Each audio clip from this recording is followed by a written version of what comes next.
Hello friends, स्वागत है आप सभी का एक बार फिर से मेरे यूट्यूब चैनल की ऑफ गवर्नमेंट जॉब में। तो गाइज आज हम पढ़ने वाले हैं फिजिक्स के most important topic laws of motion के बारे में। तो गाइज आपने देखा होगा प्रीवियस ईयर के पेपर्स में लॉ ऑफ मोशन से काफ़ी ज़्यादा क्वेश्चन पूछे जाते हैं। इसीलिए आज हम डिस्कस करेंगे लॉ ऑफ मोशन के top 10 question with explanation. Guys अगर आप इन टॉप 10 क्वेश्चन को विद एक्सप्लेनेशन अच्छे से पढ़ लेते हैं तो आपको पूरा चैप्टर पढ़ने की जरूरत नहीं पड़ेगी। तो गाइज वीडियो को स्टार्ट करने से पहले मैं आपको एक टिप देना चाहूँगा। टिप ये है, जो भी इस वीडियो को देख रहा है अगर आप नॉन साइंस बैकग्राउंड से हैं तो आपसे एक रिक्वेस्ट है, जितना मैंने क्वेश्चन के बारे में बताया है लिखा है उसी को सिर्फ पढ़ें। आप क्वेश्चन के ज़्यादा डीप में जाने की कोशिश ना करें, क्योंकि आप क्वेश्चन के डीप में जाते हैं तो आपको उससे पहले और भी बहुत सारी चीज़ें पढ़नी पड़ेंगी। तो गाइज आपसे रिक्वेस्ट है, आप प्लीज़ जैसे जितना मैंने क्वेश्चन में लिखा है, जितना उसको एक्सप्लेन करा है, आप सिर्फ उसको उतना याद कर लीजिए। और जिन बच्चों के पास साइंस है उनको थोड़ी आसानी होगी उसको समझने में। तो गाइज फिर स्टार्ट करते हैं आज की वीडियो। हमारा लॉ ऑफ मोशन का फर्स्ट क्वेश्चन है, which one of the following statement regarding motion is correct. तो गाइज आप इसका आंसर जितना जल्दी हो सके उतना जल्दी दीजिए। आप इसका आंसर कमेंट बॉक्स या फिर अपने मन में भी दे सकते हैं। गति के संदर्भ में निम्नलिखित कथनों में से कौन सा एक सही है। तो गाइज आपको यहाँ पे 4 स्टेटमेंट दे रखी हैं मोशन के बारे में, हमें बतानी है इनमें से कौन सी स्टेटमेंट जो है वो मोशन के लिए बिल्कुल सही है। तो गाइज आई होप आपने अभी तक आंसर दे दिया होगा। तो गाइज इसका सही आंसर है option B, all the simple harmonic motions are necessarily periodic. मतलब कि जितने भी सिंपल हार्मोनिक मोशन हैं वो सारे पीरियोडिक होंगे। तो गाइज जो हमारा पीरियोडिक मोशन होता है वो एक ऐसा मोशन होता है जिसमें जो ऑब्जेक्ट है वो बिल्कुल सेम तरीके से रोटेट करता है। जैसे गाइज एग्जांपल ले लेते हैं, जो हमारी अर्थ है वो अपने एक्सिस पे बिल्कुल सेम तरीके से घूमती है सेम डायरेक्शन में, तो हमारा वो पीरियोडिक मोशन होता है। तो गाइज जो सिंपल हार्मोनिक मोशन है वो एक स्पेशल केस है पीरियोडिक मोशन का। तो गाइज इसीलिए जो इसका सही आंसर है वो होगा ऑप्शन बी। तो गाइज बढ़ते हैं अपने अगले क्वेश्चन पर। Second question. Which one of the following statements with regard to Newton's third law of motion is not correct? तो गाइज आपका टाइम शुरू होता है अब, जितनी जल्दी हो सके आप इसका आंसर दीजिए। न्यूटन के गति के तीसरे नियम के संदर्भ में निम्नलिखित कथनों में से कौन सा एक सही नहीं है।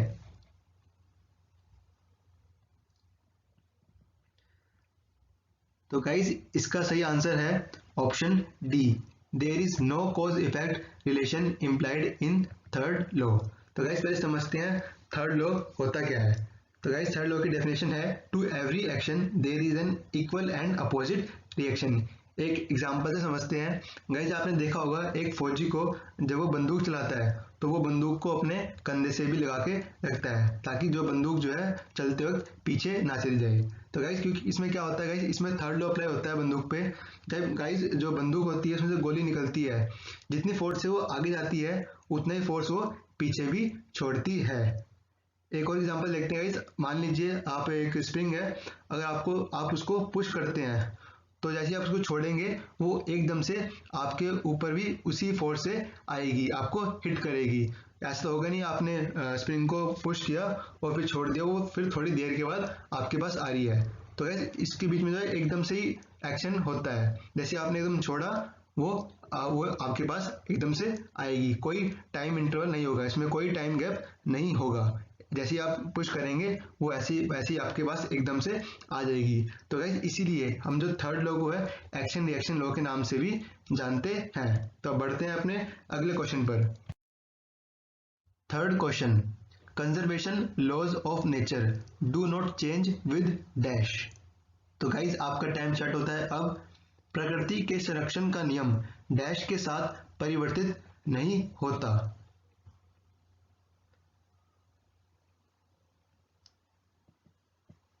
तो गाइज इसका सही आंसर है ऑप्शन ए, टाइम।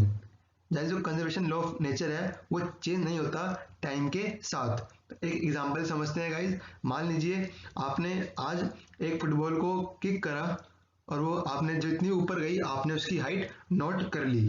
तो गाइज जब आप एक साल बाद फिर उसी बॉल को जितनी उसके अंदर उस जब आपने हिट करा था उतनी हवा है, एक साल बाद उतनी हवा होनी चाहिए और वही फुटबॉल होनी चाहिए।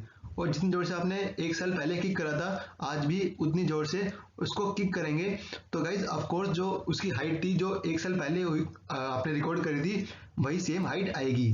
अगर आप वही सेम बॉल जितनी उसके अंदर पहले हवा थी एक साल पहले और उसी फोर्स से किक करेंगे तो दोनों की हाइट जो है सेम आएगी। इसलिए गाइज जो कंजर्वेशन लॉ ऑफ नेचर है वो चेंज नहीं होता टाइम के साथ, पर जो कंडीशन है वो है सेम बॉल होनी चाहिए, सेम जितनी उसमें पहले हवा थी उतनी होनी चाहिए और जितनी फोर्स से आपने एक साल पहले मारी थी उतना ही फोर्स आपको अब भी लगाना है, तो जो रिजल्ट होगा वो बिल्कुल सेम होगा। तो बढ़ते हैं अपने अगले क्वेश्चन पर। Fourth question, which scientist gave laws of motion. तो गाइज आपको बताना है किस साइंटिस्ट ने लॉ ऑफ मोशन दिए थे। तो गाइज आपका टाइम स्टार्ट होता है अब। आप अपना आंसर जो है कमेंट बॉक्स में या फिर अपने मन में भी दे सकते हैं। किस वैज्ञानिक ने गति के नियम दिए थे। तो गाइज इसका सही आंसर है ऑप्शन बी, आइजैक न्यूटन। इनका पूरा नाम है आइजैक न्यूटन। तो गाइज आइजैक न्यूटन इन्होंने अपनी बुक प्रिंसिपिया में जो कि फर्स्ट बार पब्लिश हुई थी 1687 में, उसके अंदर इन्होंने बताया था लॉ ऑफ मोशन के बारे में। इसलिए गाइज जो आइजैक न्यूटन है उनको हम फादर ऑफ फिजिक्स के नाम से भी जानते हैं। अब गाइज देखते हैं उन्होंने जो लॉ ऑफ मोशन थे, first law of motion, second law of motion और थर्ड लॉ ऑफ मोशन क्या क्या थे। तो guys first law of motion, तो गाइज उन्होंने अपने फर्स्ट लॉ ऑफ मोशन में ये बताया था कोई भी चीज वो चलती रहेगी या फिर रुकी रहेगी। अगर रुकी है तो रुकी रहेगी, अगर चल रही है तो चलती रहेगी जब तक हम उस पर कोई एक्सटर्नल फोर्स ना लगाएं। जैसे मान लीजिए एक एग्जांपल समझते हैं, मान लीजिए आपने एक किसी फ्लोर पे, बहुत बड़े फ्लोर पे या फिर किसी बहुत बड़े ग्राउंड पे कोई बॉल अपने बैट से हिट करी, तो गाइज वो बॉल दूर जाती रहेगी जब तक उसे कोई आकर प्लेयर रोकता नहीं। तो गाइज यही है हमारा law of first law of motion. कोई चीज जब तक चलती रहेगी जब तक उसे कोई आके रोकेगा नहीं, जब तक उस पर कोई एक्सटर्नल फोर्स लगेगा नहीं। अगर रुकी हुई है तो वो रुकी रहेगी, जैसे अगर वो बॉल रुकी हुई है जब तक हम उस पर हिट नहीं करेंगे जब तक वो नहीं चलेगी। तो हमने उस पर एक एक्सटर्नल फोर्स लगाया उसको मोशन में लाने के लिए, और उसको जैसे वो चल रही थी उसको रोकने के लिए हमने उस पर एक एक्सटर्नल फोर्स लगाया, हमने अपने हाथ से उसको रोक दिया। अब गाइस आपके मन में एक सवाल आएगा कि ऐसा नहीं होता कि बॉल जो है जब तक चलती रहेगी जब तक उस पर कोई एक्सटर्नल फोर्स ना लगे। आप बोलोगे हमने एक बॉल हिट करी तो थोड़ी देर बाद वो अपने आप रुक जाती है, हम तो रोकते नहीं उसे, थोड़ी देर बाद जाके वो बहुत दूर तक जाके अपने आप रुक जाती है। तो गाइस ऐसा नहीं होता है, उस टाइम पे भी उस पर एक फोर्स लग रहा होता है जो हमें नहीं दिखता, पर एक फोर्स लग रहा होता है, इसको कहते हैं फ्रिक्शन। तो गाइस जब हम देखते गाइस हमें फ्रिक्शन दिखता नहीं है, पर वो एक एक्सटर्नल फोर्स होता है जो आप सोचते हैं कि हमारी बॉल जो है अपने आप रुक गई। न्यूटन का फर्स्ट लॉ गलत है, फर्स्ट लॉ बिल्कुल सही है, बस हमारे थोड़ा समझने में थोड़ी दिक्कत है। तो गाइस उसमें क्या होता है, जो बॉल अपने आप जाके रुक जाती है उसको कोई बाहर से कोई रोकता नहीं, कोई इसको पकड़ता नहीं, तो गाइस उस टाइम पे भी एक फोर्स लग रहा होता है जिसको हम कहते हैं फ्रिक्शन, जो हमें दिखता नहीं है। तो गाइस जो न्यूटन का फर्स्ट लॉ है बिल्कुल सही है। अब बढ़ते हैं अपने सेकंड लॉ पे। गाइस हमारा सेकंड लॉ क्या बोलता है, गाइस सेकंड लॉ ये बोलता है आप किसी चीज को जितनी तेजी से मारेंगे वो उतनी ही दूर जाएगी। मान लीजिए आपने बैट से बॉल बहुत तेज मारा तो उतनी ही दूर जाएगी, अगर थोड़ा कम मारेंगे तो वो थोड़ी दूर जाएगी। एक एग्जांपल ले लेते हैं, आपने गाइस टाइकोंडो के प्लेयर को देखा होगा, जब वो अपना हाथ जितनी फोर्स से प्लेट्स पे मारता है तो उतनी ही प्लेट्स टूटती हैं। मान लीजिए अगर उसने अपना हाथ धीरे मारा तो शायद एक या दो टूटेगी, और उसने अपना जो हाथ है बहुत ज्यादा तेज फोर्स से मारा तो क्या पता जो 5-6 प्लेट्स हैं वो सारी सारी टूट जाएंगी। तो गाइस हमारा होता है ये सेकंड लॉ।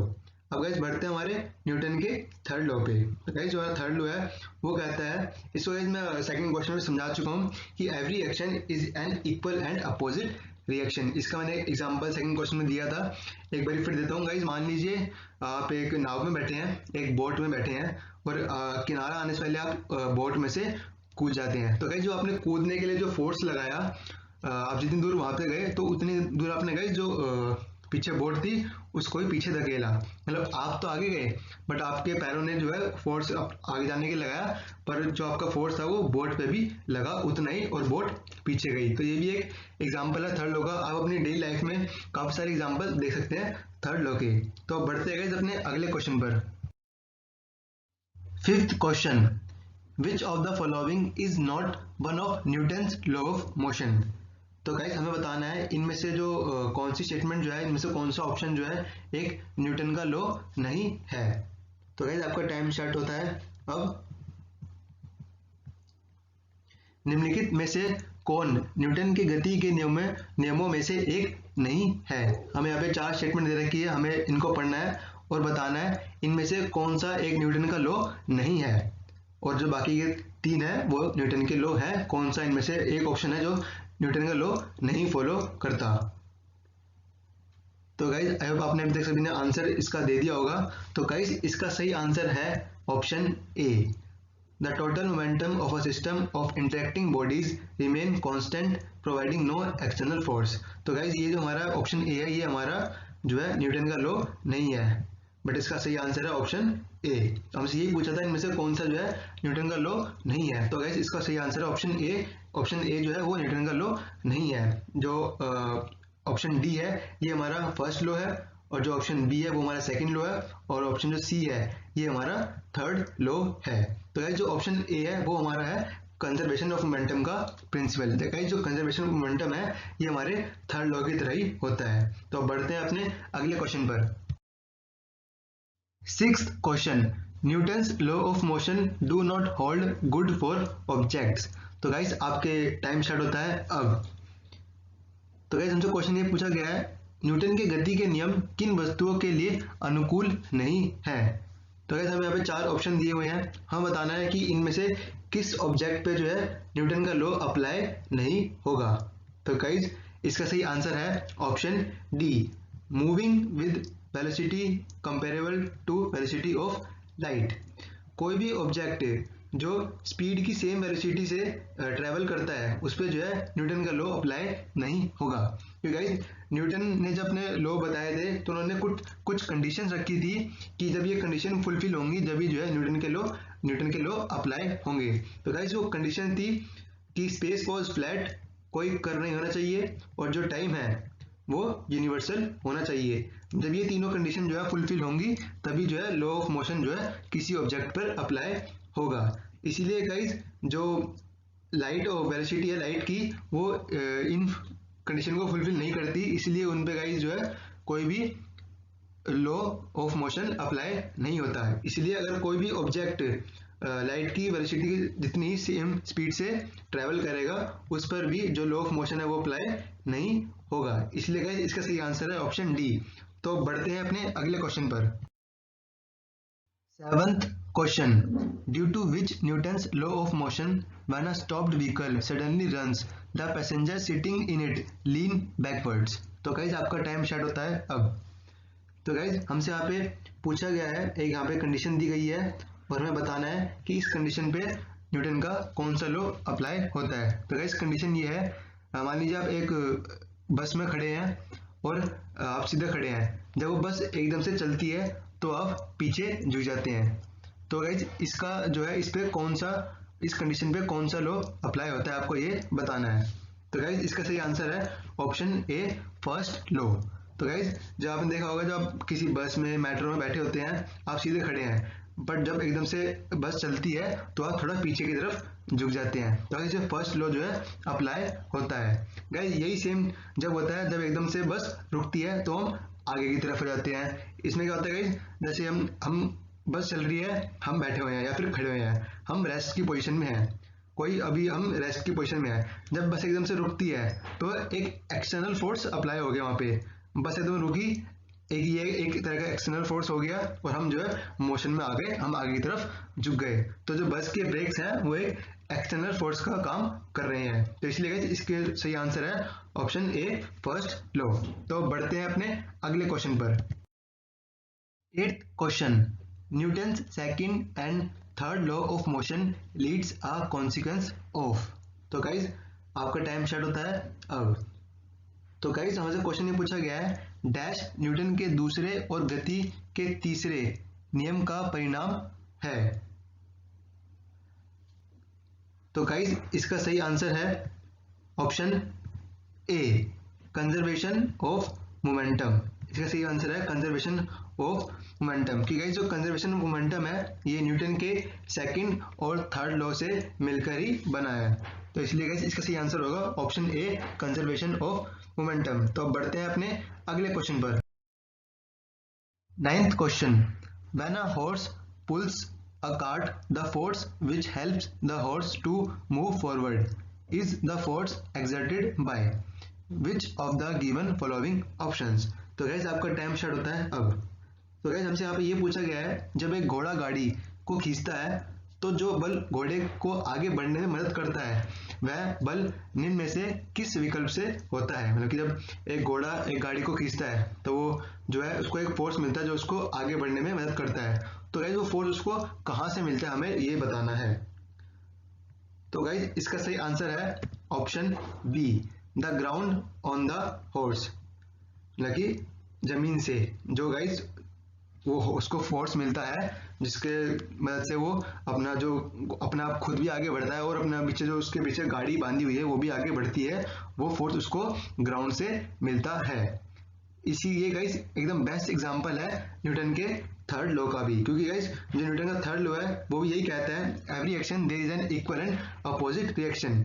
घोड़े ने जैसे मान लीजिए यहाँ पे घोड़े का एग्जांपल है, घोड़ा जितना फोर्स चलने के लिए लगा रहा है आगे चलने के लिए उतना ही फोर्स वो जमीन पर भी लगा रहा है। तो जो उसे जो फोर्स है जो उसको चलने में हेल्प कर रहा है वो उसे जमीन से मिल रहा है।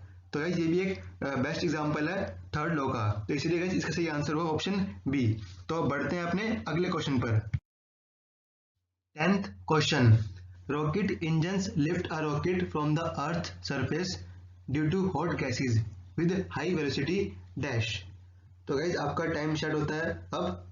आपका यहाँ पे इस क्वेश्चन में पूछा गया है कि जो रॉकेट का इंजन है वो हेल्प करता है रॉकेट को अर्थ के सरफेस से ऊपर जाने में, क्योंकि जो रॉकेट के इंजन से गर्म गैसेज निकलती है विद हाई वेलोसिटी डैश। तो आपको ये स्टेटमेंट पूरी करनी है। तो गाइस इसका सही आंसर है option C, act against the rocket that pushes it up. तो गाइस जो रॉकेट का इंजन होता है जिसमें से गर्म गैसेज निकलती हैं वो जो है जो एक्ट करती है वो रॉकेट के अगेंस्ट करती हैं और वो रॉकेट को ऊपर उठाती हैं, जिसकी वजह से जो है रॉकेट उड़ पाता है। तो गाइज इस वीडियो में आपके लिए एक क्वेश्चन है जिसका आंसर आपको मुझे कमेंट बॉक्स में देना है। तो गाइज ये आपका क्वेश्चन ये है, जो ये कंडीशन दी गई है जो रॉकेट का इंजन है उसमें जो गर्म हवा निकलती है वो हेल्प करती है रॉकेट को ऊपर उड़ाने में। तो गाइज इस कंडीशन पे कौन सा लॉ है वो अप्लाई होता है, आपको उसका नाम बताना है कमेंट बॉक्स में। अगर गाइज आपने ये वीडियो पूरी अच्छी तरीके देखी है, मैंने वीडियो के क्वेश्चन में उस लॉ का नाम भी लिया था। तो गाइज जब तक आप ढूंढिए वो कौन सा लॉ है और उसका आंसर उसका जो है नाम लिखिए कमेंट बॉक्स में। तो गाइज आज की वीडियो में इतना ही। अगर आपको किसी भी क्वेश्चन में कोई डाउट है तो प्लीज़ कमेंट करिए, मैं पूरी कोशिश करूँगा उसको सॉल्व करने की। तो गाइज और हाँ, अगर आपके पास कोई वीडियो के लिए कोई सजेशन है तो प्लीज़ उसको भी कमेंट करिए ताकि मैं अपनी वीडियो और अच्छी बना सकूँ। तो guys till then keep watching, keep studying. अब मिलेंगे अगली वीडियो में।